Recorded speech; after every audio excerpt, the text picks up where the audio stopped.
up, fam. We'll ask questions, we'll get some answers, you feel me? All right, here goes. Coming up for Throbbing! Now that's how you want to come out. How y'all doing? Are y'all ready for this panel? Yeah! So we can have a conversation about leadership. Oh Lord. All right. I'm gonna let them come up. I don't know where the DJ is, if he can give me some music. Cause this group is so sexy. They deserve music. Ladies and gentlemen, I would like to introduce my panel. Everybody's gonna sit so y'all know who this person is. So come on out, panel, come on. We got Charles Gardner. Yeah. Come on in, Ken. Come on, panel. Come on.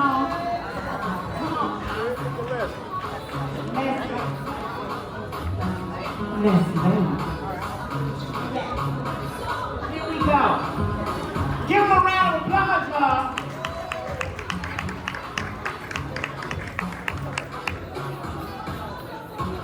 We got gifts. We got presidents. Love it. I don't know about y'all, but I gotta move all of this stuff because I need this whole seat. Whole seat. So, first and foremost, all the way over to my right, Charles Andrew Gardner. Give it up for Charles Andrew Gardner. President of SAG-AFTRA Chicago. NK, is it Guerrero? Gutierrez. Or Gutierrez. Gutierrez in English, Gutierrez in Spanish. Either word. But Gutierrez is fine. Gutierrez, I can say that. That's it. Lead programmer of the XL Fest. Give it up. My heart. Tyrone Phillips, founder of Definition Theater. Now, one more time, you're going to tell me, because I didn't mention your name. I appreciate that. What's your So let's play like Frito-Lay or Hip Hop Parade. Hola, hola, eh. Hola, hola. So, Nestle, honoring. All right. CEO of Urban Gateways. And I am Sharon Patton. So, we are here to talk about leadership. So let me tell y'all how this all came about. I was sitting with Troy Price, and we were talking about just all the things that we've seen over the last 5 or 10 years in terms of leadership, how it has changed, what's good about it, what's bad about it. And so he said, you know, I think we should have a panel, and I think you should lead the discussion, because you have so much to say. So I said, okay.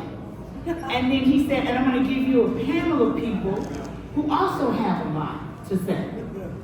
So the first thing that I want to do is I want to read to you guys. Sure. I was wondering which one? This one. Is that better? Oh, yeah. That's so much better. I don't have to use my finger voice for this. So, leadership. The definition, the action of leading a group of people or an organization. I'm gonna say that again. The action of leading a group of people or an organization.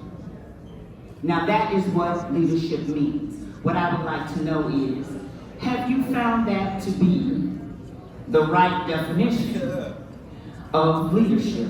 I'm gonna start with Charles. Read it one more time. I was about to say the same thing.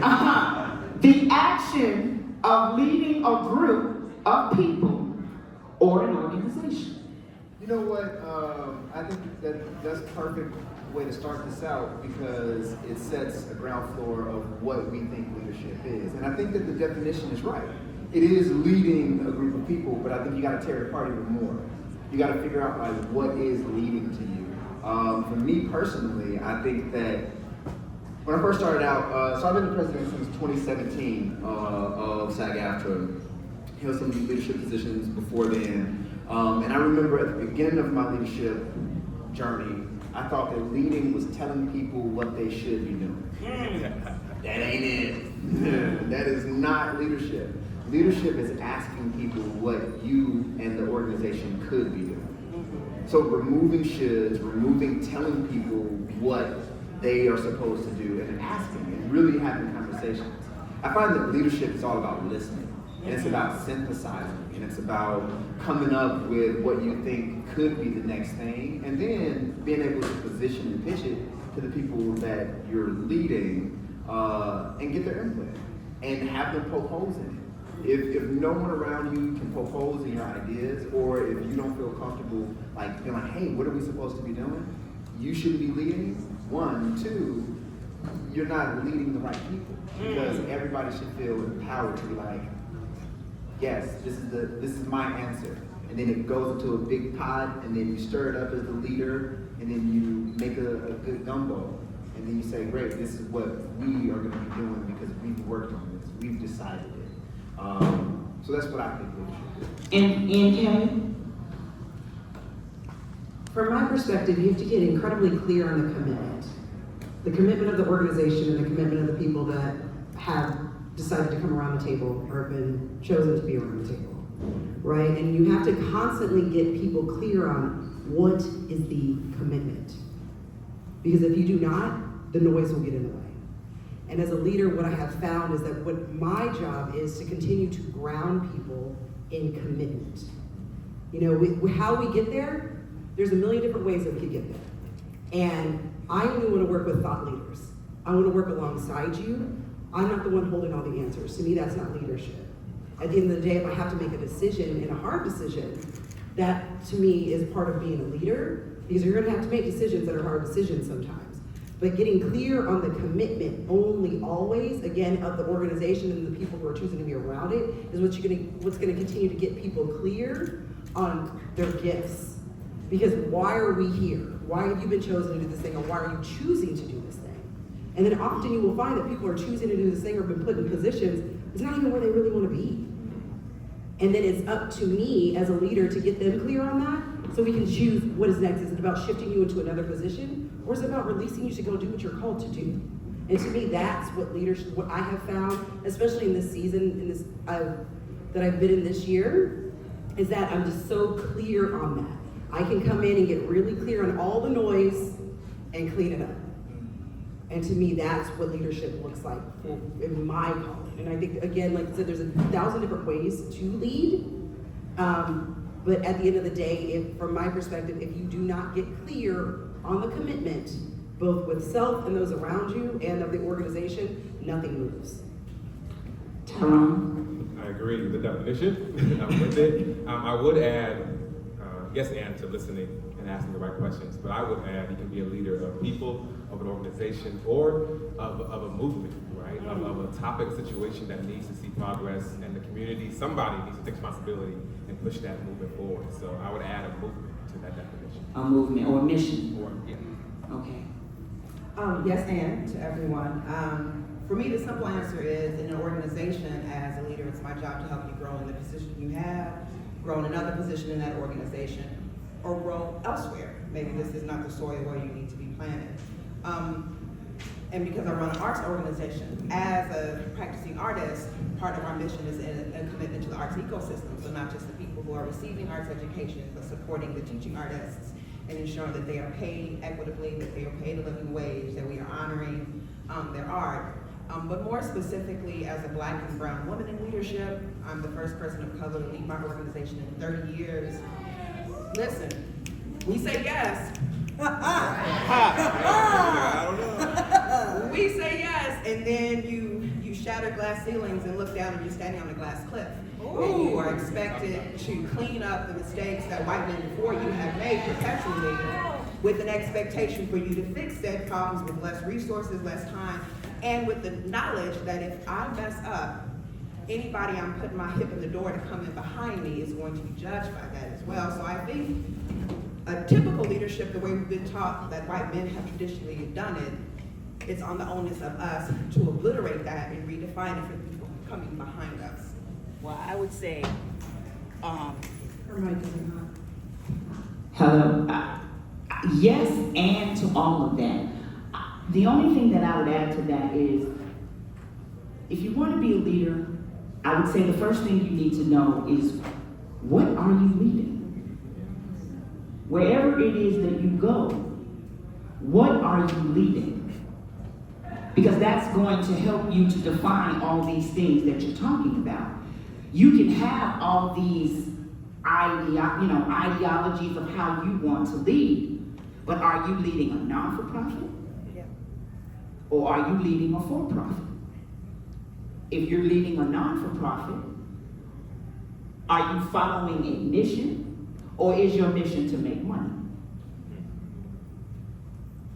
If you're for-profit, it's how much money can you make? How much money did the person before me make? And how much money did the person before that make? Because sometimes when you're looking at a leadership position, you're being called to be a leader because they want you to fail. Talk about it. Did you hear that? Talk about it. Oh, yeah. Sometimes You know. they make you a leader because they know you're going to fail. And that reality is one where you, as a leader, and I would say as a person, need to know what your core values are. What are you about? How do you lead yourself in your own life? Are you a leader or are you a follower? Because if you're a leader, you cannot be afraid to be the only one. Yep. That's good. You cannot be afraid to be the only person in the room saying what you are saying, Yes. when everybody else is saying that you are wrong. You cannot be afraid to fail. 9 times out of 10, you're going to fail. But what did you learn from the failures? Pick yourself back up and keep leading. Because failure or L's does not necessarily always mean loss. Sometimes L's are learned. That's how you learn. I like that. What's right is when you've done everything else wrong. I be learning. Right? Okay.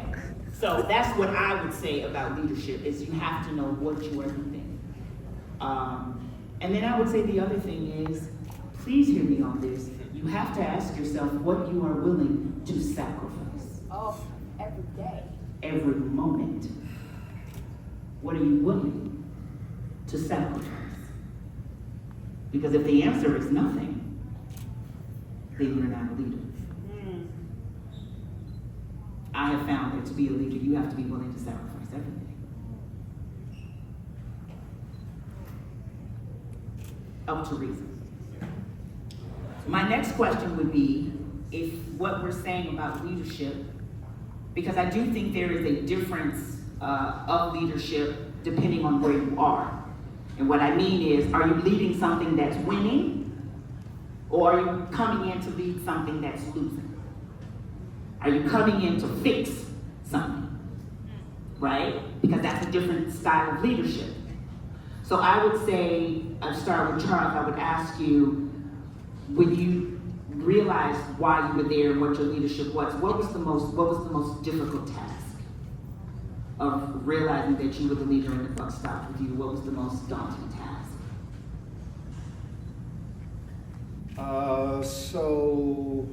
Before I jump on that, I want to say, a second ago you said that what are you willing to sacrifice? And I think that that's a really important question, because you got to be able to sacrifice, or willing to sacrifice something, but you also have to ask that question up front too, because if you don't, you will be sacrificing stuff that you have no business sacrificing, because you haven't thought it through. So I just wanted to say that and big up on that point. Probably the most difficult hurdle that I had to jump. So I sat on the board in 2015 of SAG-AFTRA, thanks to Troy. And Troy, shout out to Troy for doing first and foremost.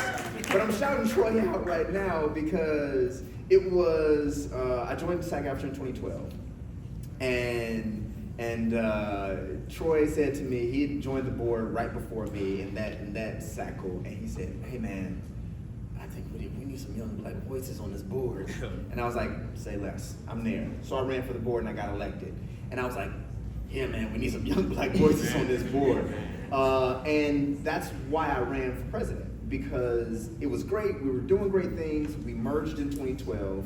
But as I was sitting on the board, starting in 2015, folks were still talking about pre-merger. Folks were still talking about what it was like to be two different unions, SAG and AFTRA. And I was like, I don't know what y'all talking about. Because I joined post-merger. And I'm not interested in looking back.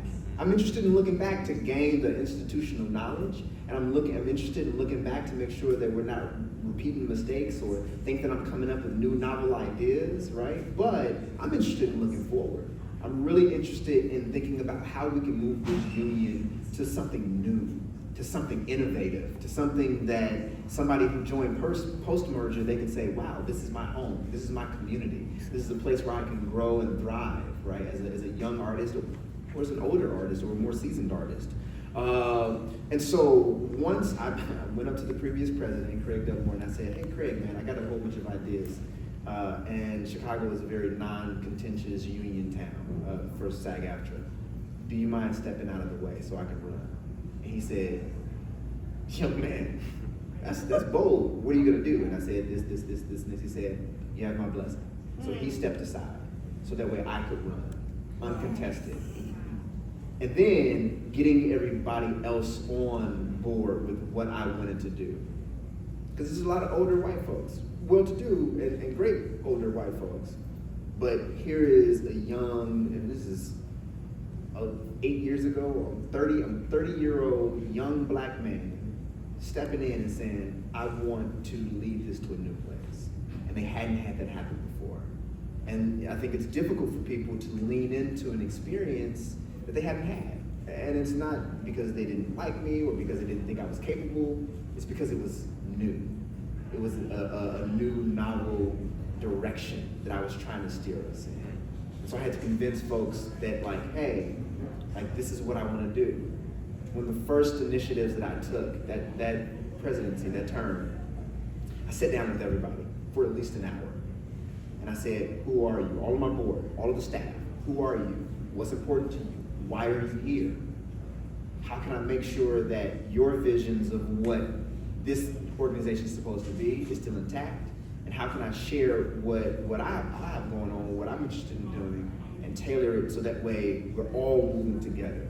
We're not moving like this. We're not moving separate, because then we're like rubber banding and bouncing back against each other because we're not on the same page. So that was a big, tall order, and it was the first thing that I did. So I didn't have the confidence from my experience. I didn't have somebody saying, hey, this is what you could or should be doing. I was just trying to lead from what I thought was right. What about you, NK?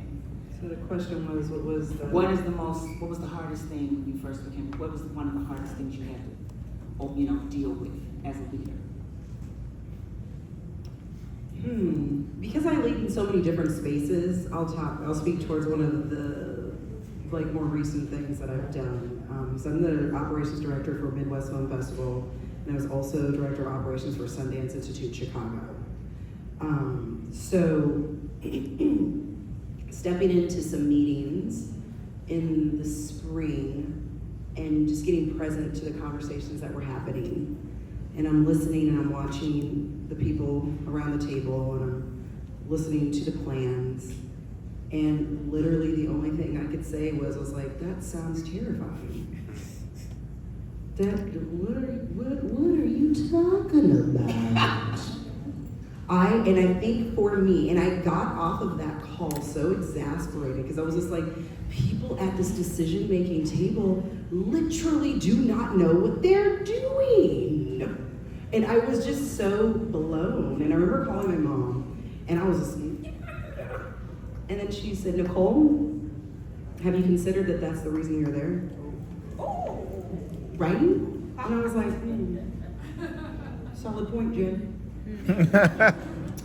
And so for me, having to get past the idea that, one thing that came to me throughout the process was that I get what I call divine downloads. So whatever you want, God, spirit, whatever you want to call it, I just get these words. And this one day that I was angrily driving to wherever I was going in pre-production. If anybody's done any filmmakers, you know that anger drive or that anger commute while you're in pre-production, because it's like, what is happening? I got this message that just because they hold the money doesn't mean they hold the answers.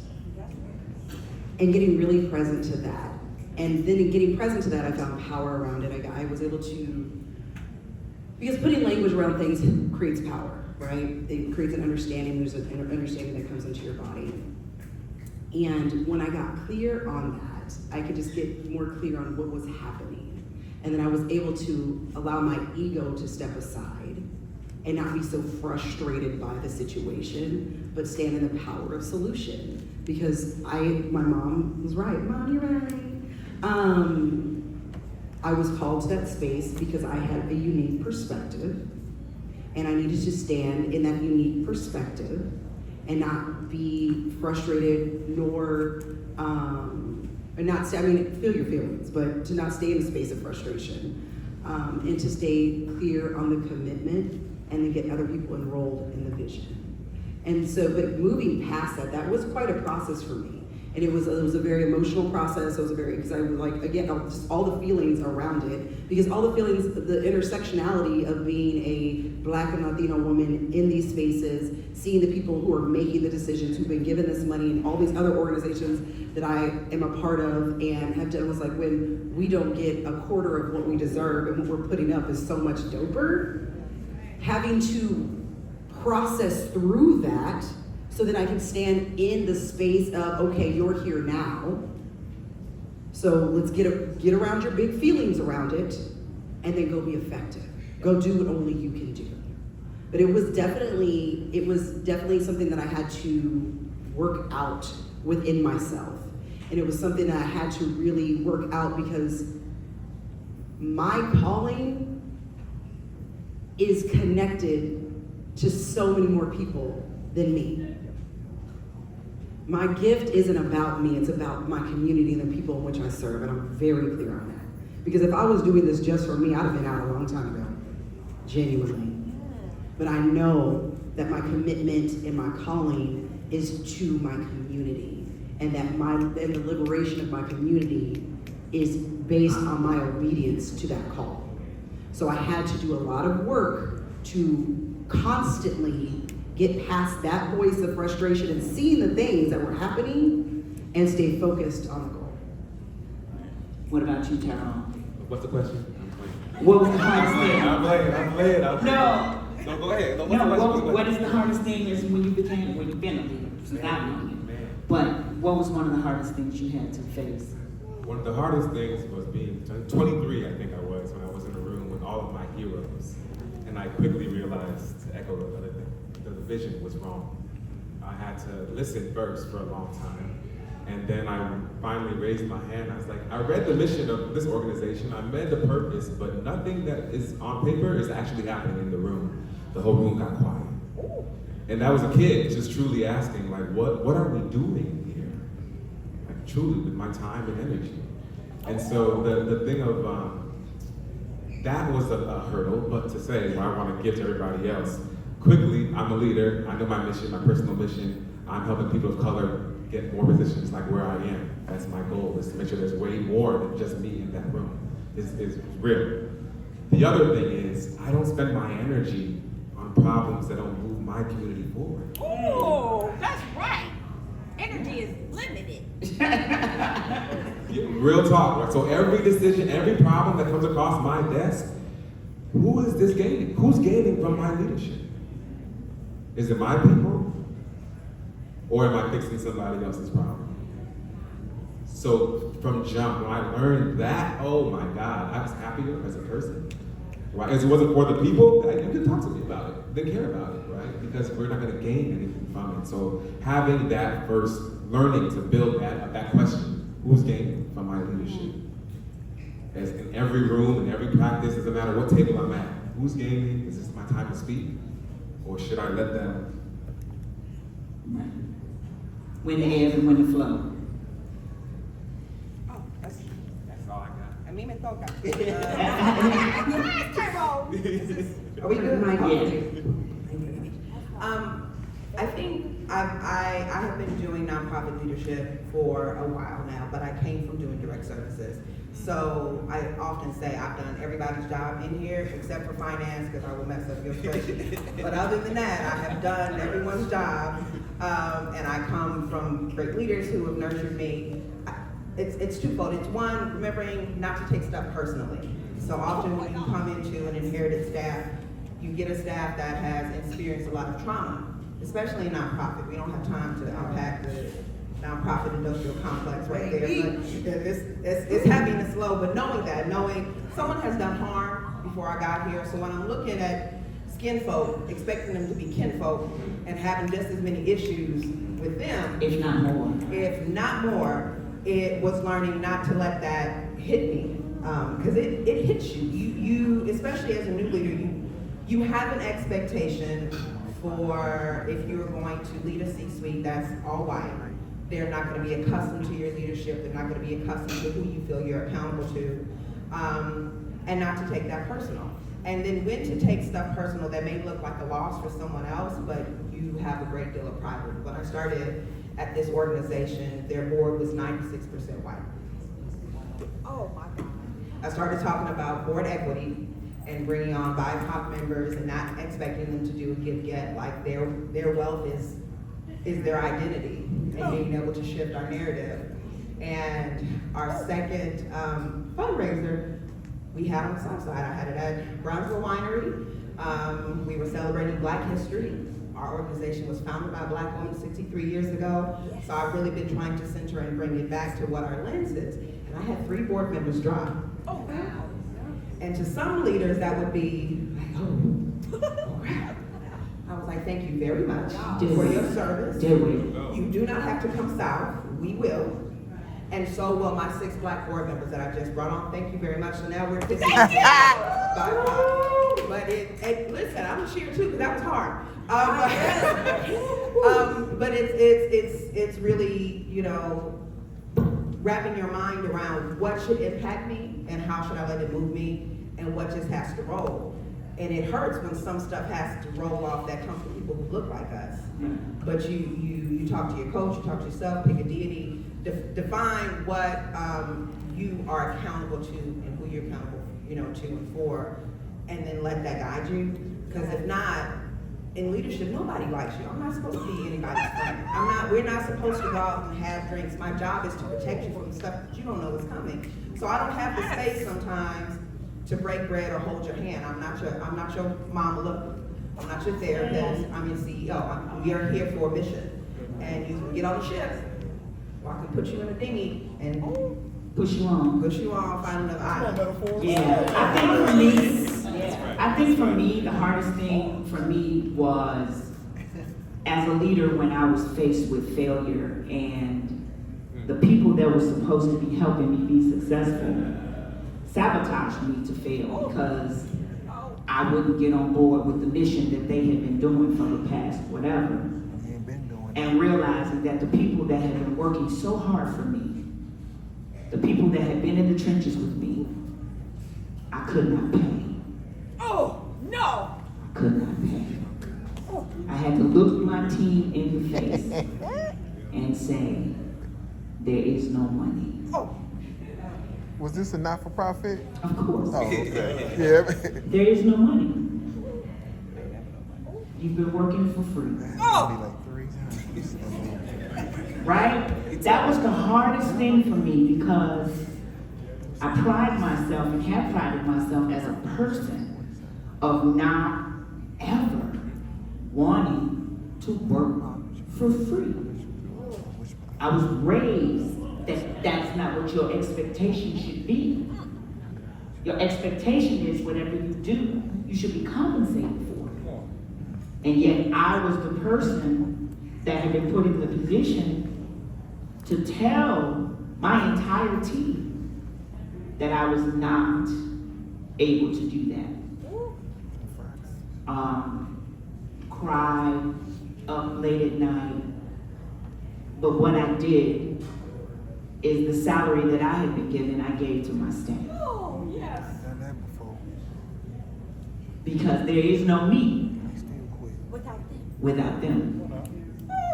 and I can't ask them to make sacrifices that I'm not willing to make. So I'm gonna lead you, whether we fail or we win, I'm gonna lead you to the best of my ability, but I ain't gonna ask you to do nothing that I ain't willing to do.